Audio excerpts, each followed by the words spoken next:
Hi everyone, I'm Donna Stellhorn, your practical astrologer, and today we are talking about the new moon.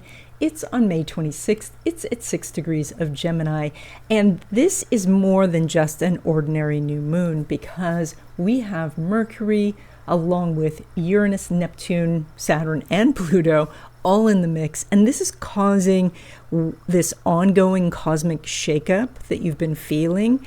In this video, we're going to be diving into this new moon chart to see how it's going to affect you and what new doors of opportunity it could be opening for you.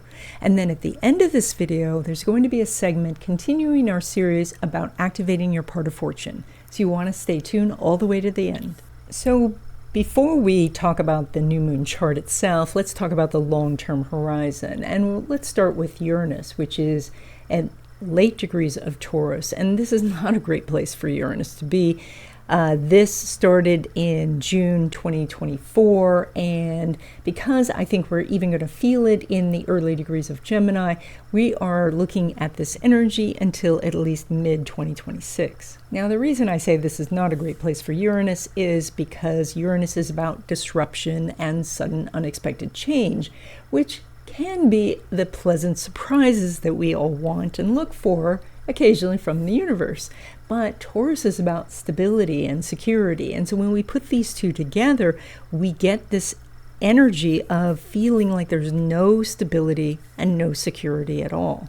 And of course, this gets more difficult if we're searching for security and stability. It's like if we're on a roller coaster, we're not expecting anything but the ups and downs and, the startling changes that a roller coaster brings. And personally, I don't like roller coasters. You might not either, but that's kind of what we're on right now. And if we have the mindset that we're on a roller coaster, so there is a lot of changes going on, and we're not necessarily going to have that quiet stability for a while. If we can get into that mindset of we're expecting the unexpected changes, then things can be a little bit more comfortable, but more importantly, we can prepare ourselves to meet and greet the opportunities that are coming. Now, at the same time, Neptune is in Aries and Saturn joins Neptune in Aries on May 24th. And so if you think of Neptune as a vision of what you want, the picture in your mind, the beautiful utopian ideas that you have, Saturn is the planet of practicality, of the work that it takes to build that vision. And so it's kind of like the architect drawing the blueprints from what you are saying your vision is. And so putting these two together, we get the picture of what you want and the plans to get there. So technically that's a great combination. So then if we look at Uranus as dislodging us or getting us unstuck from a place where maybe we're in a rut or maybe we're not seeing the opportunities around us, then it makes sense that we have all of this energy together to help loosen us to a point where we can see the opportunities and then go through the open door. And then Pluto's role in all of this, as it's going to be traveling through Aquarius, is very much about this transformation of who we are as individuals as well as who we are as a society. And so this allows you, now that you've been dislodged and you have a new vision, to go find your group, your tribe, your audience. So it is quite possible that around the time of this new moon, you're going to receive some sort of message. And that message could come from someone you know, or something you've watched, or a message from the universe. Now, I know that sounds like a lot for one little new moon, but this new moon is making the trine to Pluto as well as the sextile to Neptune and Saturn. And so if we thought about a picture of this, to me it feels like the Three of Pentacles. Now, in the Three of Pentacles, we have the person with the resources, that would be Pluto. That person gets together with the person with the vision, that's Neptune, and the carpenter who has the skills, that's Saturn. And so that might those three roles might all be you, or you are pulling in that information from other sources, and together you're building your monument. And this is Gemini new moon. So a Gemini new moon is the spark of the idea. This doesn't mean that everything has to be built and completed in 2 weeks. It can't be. This is just the beginnings of the plans. And from there, then you have a direction, and then it's one foot in front of the other to get to your destination. And if you want to know what's ahead for you in 2025 and 2026, I do readings. These readings are live readings with me via Zoom, and we cover your questions, and so there's a link in the description. Okay, Cancer. So once a year, of course, there is a Gemini moon, new moon, and that's the new moon right before your new moon. So this is the month this is the last month of your lunar year. And so this is a time where it's very important to look back over the year and say, what did I decide that I wanted in my life a year ago? What worked? What didn't work? And now starting to set the plans of what you want for the next year. This is also a time where you have enhanced abilities to connect with the universe, and that could be angels and guides, or your ancestors, or those spiritual the universe itself. And it is also a time where your intuition is stronger, where you can work on trusting your gut.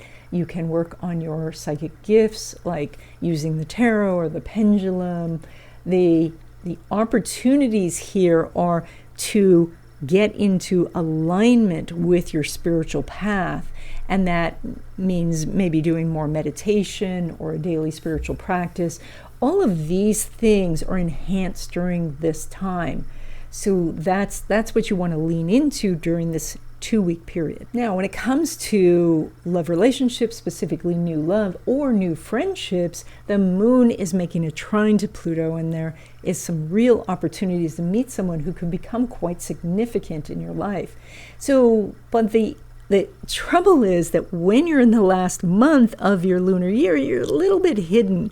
You tend to stay to yourself so you can do this meditation and this inner work. So it's necessary for you to get out into the world. So say yes to some social invitations and go to be in places where you can meet new people. And you will find that it's quite easy to attract interesting people to you. Then when it comes to existing love relationships, the moon's making a very nice sextile to Saturn. So that means that there's more harmony between the two of you, that you're able to work things out, divide up chores, or deal with problems, especially problems that are external to the relationship, and that you're both pushing together towards the same goal. So the energy for the two of you is good for the next 2 weeks. I just made it sound like it's not going to be good after the 2 weeks. That's just in the next video. So that's why I say it's 2 weeks. Now, when it comes to your money, you pull money from the sun, which is part of this configuration that we're doing that is so powerful and so important. The sun's making the trine to Pluto, the sextile to the Saturn and Neptune. It's sitting there, of course, with the moon and with Mercury. And it's in this area of where you can go into your subconscious, where you can go into your past and clear out the blocks that are holding you back from achieving what you want. And so the ability to find the block and to clear it, to forgive yourself for the past, or to find a modality that really resonates with you, whether that be tapping or EMDR or counseling or something that can help you clear out that block. That's what you can do with this new moon so effectively. And once that block is gone, it'll feel like there's so many opportunities, like astounding number of opportunities. Then when it comes to money from business or from investments, the sun's not making an aspect with Uranus. However, it's making a nice sextile with Saturn. And so there are opportunities. With a sextile, you have to take some sort of initial action and then the opportunity comes. So this might be like calling up your broker and saying, let's sit down and analyze, what my portfolio is doing, or that you look at your business and think, all right, maybe we need to launch a new product or adjust prices or adjust our messaging. So making some changes or initiating something, even a contact or a connection, can bring you more money. Now, when it comes to money derived from career, so that would be a paycheck, the sun's making a semi-square with Venus. And while this is an aspect, and an aspect is necessary to make more money, the aspect is difficult, which means that whatever it is that you get comes with strings attached. So you may want to wait outside this 2-week period to see how the energy is going to shift and change, and it will. So right now, though, if this is about getting a new job, which you have a lot of positive energy for a new job right now, there's going to be that negotiation back and forth, or maybe you don't really like interviewing or things like that, but you can get over that hurdle. If you're trying to get more money in your existing job, you may get saddled with more responsibilities, or be given a different shift, or you might have your position moved to a different department, things like that could be challenging. So you may want to just wait until this energy lines up better, which it will in the future. In this third section of the video, I have a couple of announcements, and then we're going to talk about activating your part of fortune. Every month I offer a free class. It's called New Month Wishes, and it falls on the first day of the month at 12 p.m. Pacific time. There is now a much easier way to register for this class. Just click on the link in the description and you put in your name and email, and you will get the Zoom link and you will get some information about this class. And so what we do in this class is we talk about the astrological energies for the month, and then we together write our wishes for the month, and we activate them together with a short meditation. The class is really fun, and I hope you join us. I'm also teaching a class on finding the best day to do anything, and this is based in Chinese astrology on the 5 elements. It's a really simple method of determining the energy that you have and the energy of the day, and seeing how you can utilize the energy of the day to get the things done you want to get done. This class is part of a summit where I'm speaking with a bunch of people who are talking about very interesting topics like spirit guides and altars and all kinds of things. And so there's a link to this summit in the description. And if you like videos like this and you would like to support me and astrology in general, there is a join button next to the subscribe button, and I appreciate your support. So the part of fortune in your chart, as we've talked before, is not a planet. It is just a point, and it is derived from your sun, moon, and ascendant. It is a place where you feel that you can gain and where you feel fortunate. Today we're going to be talking about the part of fortune going through the houses. If you don't know where your part of fortune is, I can send you a PDF of your chart. There's a link in the description, and then just put in the subject line that you want to know where your part of fortune is. If you have part of fortune in the first house, you have the ability to feel what is wanted and needed by others, and this can make you very popular. So with this placement, you make most of your headway through your own efforts. If you have part of fortune in the second house, you have gains through things that you could own, or tangible things, so things like collectibles, antiques, land, other physical items. You also can get a lot of help from business people, and there are opportunities for you to gain if you deal with people in finance. If you have part of fortune in the third house, gains come to you through your knowledge, and that is as you collect information, you find opportunities. You also gain a lot through travel and meeting people, especially in foreign lands. And then you can also do gains getting help from siblings or neighbors. So, and by neighbors, I mean people in your local community. If you have part of fortune in the fourth house, your luck is around real estate. And so that is about selling real estate, or owning real estate, or doing anything that helps people connect with home. You can also get support from family members, and if you build yourself a strong foundation, and that would be like having an emergency fund and having some basic skills, you can really build towards material success. If you have part of fortune in the 5th house, you have good abilities when it comes to creative things, and this could include art or music, design, acting. You also may have special connections with children, as well as you get extra luck when it comes to speculation. If you have part of fortune in the 6th house, it's going to sound a little counterintuitive, but you actually have an easier time finding a job, and you might find a very good paying job. Additionally, you find things that benefit your health, which is one of the greatest wealth things out there, because when you feel good, then you can do many things. So your luck and your opportunities for gain are often around health-related things. If you have part of fortune in the 7th house, you have a gift of dealing with other people. So that would be negotiations or doing contracts. You also can gain through marriage, and you can gain through finding the right business partners or doing the right collaborations. Now, if you have part of fortune in the 8th house, then luck settles into the areas of business income, passive income, as well as things like inheritance.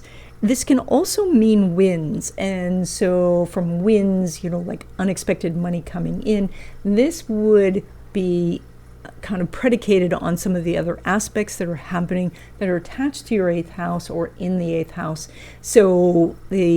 But that part of fortune there does give you some opportunities, even for lottery. If you have part of fortune in the 9th house, you get more luck in general, which is very nice. You can also have good encounters and benefits from in-laws. You can find that travel brings you a lot of luck and benefits and material gain. And you can also get material gain through education, or that you can find things like financial aid more easily. If you have part of fortune in the 10th house, then luck and gains and opportunities do come through business or your career.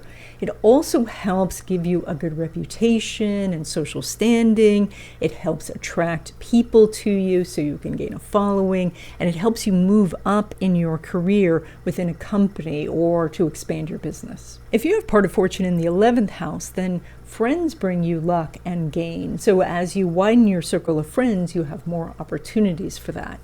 You also can, since you're quite inventive, you could invent something that brings you financial benefits. You could also receive a good, strong salary with part of fortune in the 11th house. If you have part of fortune in the 12th house, there is more general luck and protection in your life. There's more of an active guardian angel. You also have good abilities when it comes to art and music and design. You can do well working for a large company. You can also trust your gut a little bit more, because you have enhanced psychic gifts. So next month, I think we're going to continue this theme of prosperity, and so we're going to be talking about some of your different money houses that you have in your chart. You have more than one, and where they are pulling money from. So we're going to start to unravel that little puzzle so that you can find where the money is in your life. And by the way, if you have not subscribed to the newsletter, consider doing so. It's an illustrated weekly newsletter, and it talks about the energies for the week, and you can sign up. There's a link in the description, and I will see you in the next video.